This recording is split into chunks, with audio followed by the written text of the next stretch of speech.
Adventure and Safari Cafe. If you have just a couple of moments, I do encourage you to come up close because we are going to be doing a macaw flyover with some of the most endangered species in the world. But before we get started, I will go ahead and introduce myself.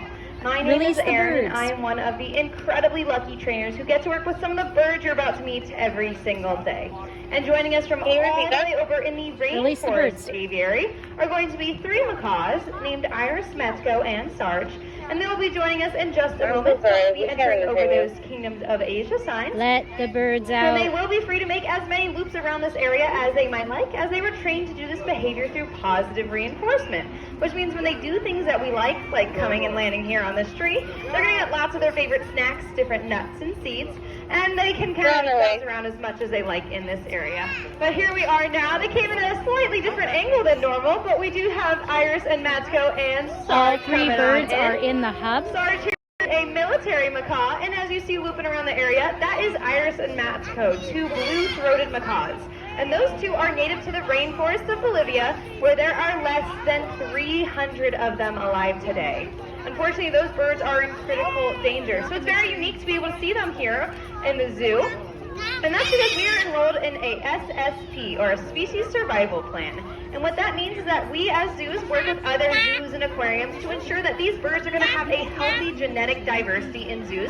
So if anything catastrophic does happen, that we can go ahead and protect them and make sure they stay alive for a long time to come. Now, it is also unique to be able to see Sarge as well, as all of these macaws are on the endangered species list, and that's due to a number of reasons. One of them is deforestation. There is something out there called palm oil, which is in everything you use, from your lipstick to your ice cream, even your shampoo. It is impossible to avoid, but because it is so useful, a lot of forests are getting destroyed for this resource. So if you would like to help them out, go ahead and download an app called the Palm Oil Scan app. Download that to your phone, take it with you to the grocery store, and it will let you know if those products are used with sustainable palm oil, making sure that these animals stay alive for a very long time to come. Now, another reason their numbers are so in decline is because people see the birds on this tree here and think, wow, those are beautiful. I would sure love to have one as a pet.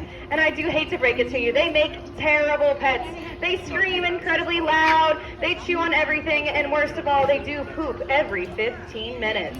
And they live for 80 plus years, so I'll let you all do the math on that one. But if you do think it is a right choice for you, just make sure you're doing your research, as a number of places will get these birds directly from the wild, which is really harming their numbers. But they are very beautiful right here on this tree. They are even more beautiful in flight. So in just a moment, I'm going to be stepping back and asking them to head all the way home to that rainforest aviary. So if you would like to see them a little bit closer later on, they do live there 24/7. It is the last enclosure by the exit of that aviary.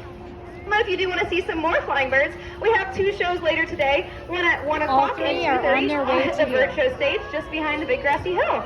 But I'll be down in just a moment to answer any questions. Thank you for joining us, everyone.